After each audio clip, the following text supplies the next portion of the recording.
팁들이 시간입니다. 예, 오늘은 비평적 읽기 시간을 하는데 그동안 책만을 좀 다뤘었는데 이제는 좀 비평적 문화 읽기로 문화에 대한 이야기들을 좀 나눠볼까 합니다.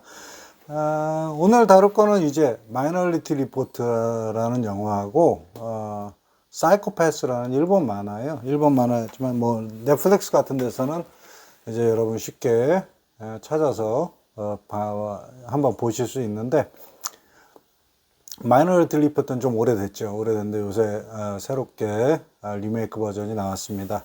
그래서 이제 영화 이렇게 내용을 보면 사실 마이너리티 리포트나 사이코패스 이 두 가지의 출발선이라고 그럴까요? 배경 아이디어는 같은 거에서 출발해요. 뭐냐면 누군가가 범죄를 저지르기 전에 그 범죄를 미연에 알아차리고 그 범죄 현장에서 막을 수 있으면 어떨까 해서 하는데, 이제 접근 방식이 조금 다르죠. 마이너리티 리포트에서는 여러분 초능력을 가진 미래를 예지하는 그 남매들이 이제 그 영상 리포트를 하게 되고, 이제 그 리포트를 가지고 미리 범죄를 막는 그런 역할을 한다고 한다면, 사이코패스 쪽에서는 전체적인 어떤 시스템을 얘기를 해요. 사회적인 시스템, 컴퓨터 프로그램 같은 인공지능과 데이터를 가지고 어떤 시스템을 가지고 수치로 계산하는데, 일종의 분노 수치라고 할까요? 아니면은 일종의 어떤 스트레스 레벨 같은 스트레스 수치를 측정을 해서 그 범죄인자 같은 그런 거를 측정을 해서 이제 이 사람이 범죄를 저지른다 아닌다라는 것을 판단하게 되는데, 완벽한 이 세상에 완벽한 어떤 시스템이나 제도는 없다는 것처럼 양쪽에서도 이제 문제들이 생기기 시작을 합니다. 그래서 마이너리티 리포트에서는 어떻습니까? 사실상 그 메인이 되는 메이저 리포트로 이제 딱 나타나는 것 이외에 폐기 처분되는 그런 리포트가 있어요. 그래서 그걸 마이너리티 리포트라고 그러고, 그것을 실제로 일어나는 건데 어떤 부정확함의 어떤 뭐라 그럴까요? 인간이 예지하는 초능력을 가지고 예지하는 것 때문에 정확한 판단을 위해서 남매죠. 이제 쌍둥이와 큰 누나 이렇게 해서 세 사람의 남매가 합의된 영상만을 이제 범죄 영상으로 이렇게 띄우게 되고, 그렇기 때문에 어떤 부정확성이 되는, 정확하지 않다고 인정되는 묻히는 영상들, 묻히는 예언들이 생겨나게 됩니다. 사이코패스 쪽에서는 어떤 일은 일종의 어떤 돌연변이들이 생겨요. 어떤 돌연변이들이냐면 범죄를 일으키더라도 어떤 스트레스 레벨이나 아니면 범죄인자가 변화가 없는, 수치상의 어떤 변화가 없는 존재들이 생겨납니다.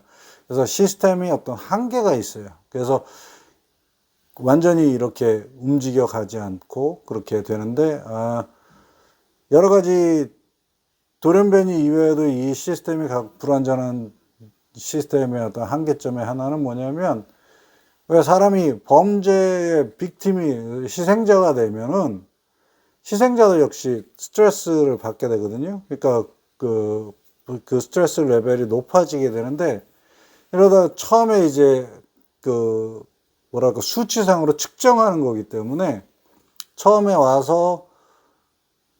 이제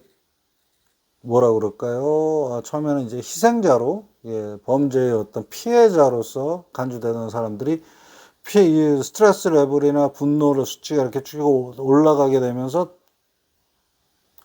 단속하거나 이렇게 잡는 경찰 로봇들이, 시스템이 수치를 판단하고 이쪽을 가해자처럼 위험한 사람들로 다시 분류를 하게 됩니다. 그러니까 피해자가 졸지에 위험자가 되어서 경찰에 체포되거나 아니면 경찰의 사격을 받아서 죽게 되는 그런 일들이 생겨나게 되는 거죠. 그리고 마이너리티 리포트 같은 경우에는 영화 내용처럼 삭제되고 이제 표면에 이렇게 공표되지 않은 그런 영상들을 이용을 해갖고 잘못 이용하죠. 잘못 이용해서 살인을 저지르고 그 살인을 저지른 그 범죄자를 쫓는 경찰을 도리어 함정에 빠뜨리는 그런 여러 가지 경우들이 생겨나게 됩니다.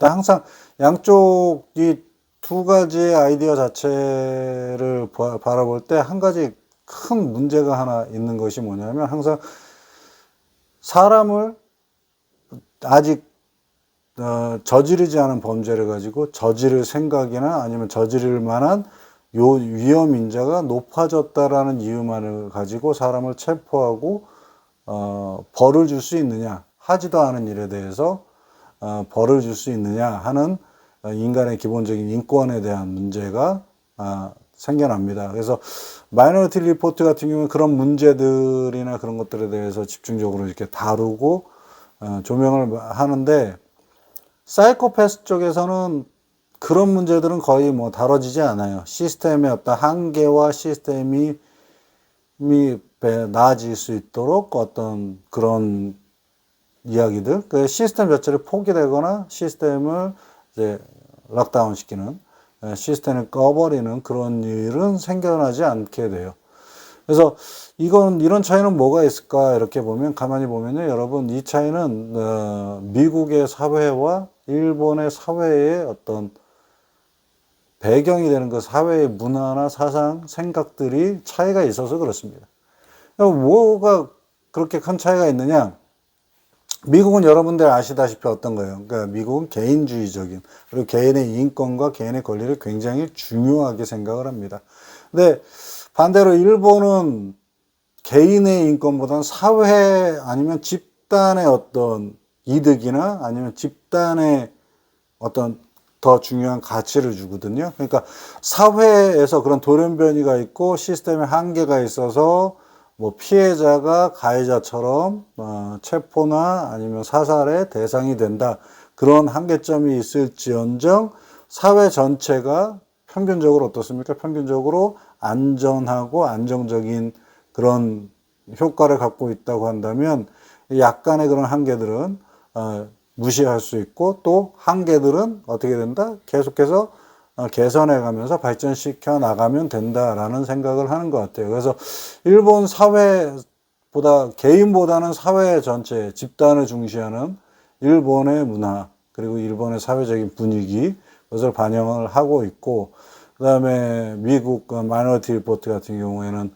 어떤 형태로든 개인의 인권이 침해되거나 아니면 개인의 어떤 생명이나 생존을 위협하는 할 수 있는 일들에 대해서는 그것이 비록 사회 전체에 도움이 된다 할지라도 과감히 포기하는 그런 모습을 보여주기도 합니다. 그래서 양쪽을 이렇게 보면 참 재미있는 것 같아요. 재미있고, 그리고 마이너리티 리포트 이렇게 볼 때는 그때 당시에는 뭐 굉장히 파격적인 과학 기술의 어떤 모습들, 근데 그 과학 기술의 모습들이 일부는 지금 현재 이제 실현이 돼가고 있고, 앞으로 더 괜찮은 버전이 나올 것 같은데, 이제 마이너리티 리포트는 버추얼 리얼리티, 그 가상현실이나 이런 것들을 다루는 게 아니에요. 거기서는 사실 홀로그램을 다루고, 홀로그램 프로그램을 이렇게 이야기를 하는데, 지금처럼 뭐 메타버스라든가 아니면 멀티 유니버스 이런 생각이나 사상들이 그렇게 많지 않은 그런 시절에 제작된 영화입니다. 그래서 뭐라 그럴까요? 다른 세상, 다른 가상현실처럼 뭐 다른 이런 것에 대해서 생각하는 것보다는 일관된 시간이나 일관된 역사의 흐름 속에서 이제 과학이나 테크놀로지가 접목되는 그런 모습들을 많이 보이죠. 참 인상적인 것 중에 하나는 이제 눈의 홍채로 개인을 판단하는, 개인의 주민등록 같은 것들을 이렇게 만드는 기술이 있는데, 그거는 지금 홍채를 가지고 비밀 열쇠나 어떤 그런 잠금 장치가 하는 그런 기술은 아직 벌써 나와 있죠. 그래서 은행이나 아니면 귀중품 보관하는 쪽에서는 지문뿐만이 아니고 홍채를 가지고도 그 신원 파악을 하기도 합니다. 사이코패스는 만화 애니메이션의 어떤 한계가 있기 때문에, 그래서 애니메이션적인 그런 미래 사회의 모습 보이는데, 전체적인 사회가 글쎄요, 제가 볼 때는 그 사회가 그렇게 좋아 보이진 않거든요. 왜냐하면 그런 장면이 나와요. 뭐가 있냐면, 길에서 여러분 한 사람이 이제 다른 사람한테 무차별적으로 두들겨 맞고 폭행을 당하는데, 주변 사람들이 그것을 보면서도 도와주질 않아요. 도와주지도 않고 말리지도 않고 그냥 보고만 있는, 사진 찍고 동영상 찍으면서 그냥 보고만 있는 그런 모습을 보여주는데, 사실상 사이코패스가 가지고 있는, 보여주는 사회의, 일본 사회의 가장 큰 문제는 바로 그런 게 아닌가 싶어요. 그러니까 뭐라 그럴까, 그 사람들은 다 평온하거든요. 그러니까 스트레스 레벨을 받지 않는데, 개인적으로는 그런 생각을 하기도 합니다. 뭔가 사회가 변화하고 발전하고 그리고 사회가 살아있는 어떤 움직임이 있으려고 하면 개인이 어떤 스트레스를 받아야 되거든요. 그러니까 너무 심하게 받아서 막 병처럼 그런 병을 얻거나 그런 건 아니겠지만, 기본적인 생존을 위해서는 사람이 스트레스가 있어야 되거든요. 어느 정도는. 왜냐하면 배가 고파서 스트레스를 받지 않으면 사람이 음식을 찾지 않는 것처럼, 어느 정도의 긴장과 스트레스는 우리 사회와 삶을 유지하는데 굉장히 필요한 그런 역할을 하기도 합니다. 그래서 사이코패스에서 보여지는 그 사회는 겉으로 볼 때는 아무 일 없이 조용하고 잠잠한 그런 사회 같지만, 사실상으로는 뭐라 그럴까요? 사람 간의 어떤 관계에서 나오는 어떤 역동성이라든가, 사회의 변화나 발전, 사회의 어떤 잠재적인 힘이나 능력이 보이질 않아요. 문제가 있어도 문제를 해결하려고 하는 그런 노력이 보이지 않는. 그래서 개인적으로 볼 때는 마이너리티 리포트는 사회적인 모습을 보여주진 않습니다.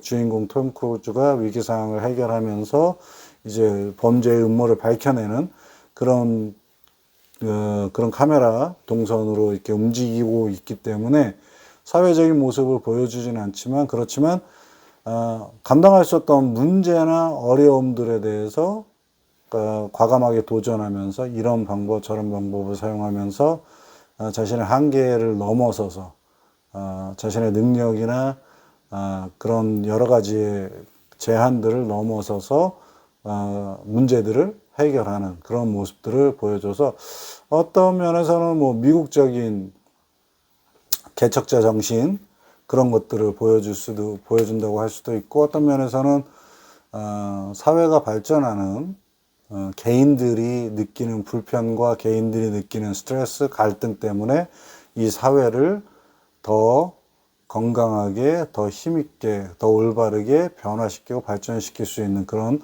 원동력을 또 보여주기도 하는 것 같습니다. 그래서 마이너리티 리포트와 사이코패스 이 양자를 비교해서 이야기를 좀 해봤고요. 여러분 생각하실 때는 어떨지 모르겠어요.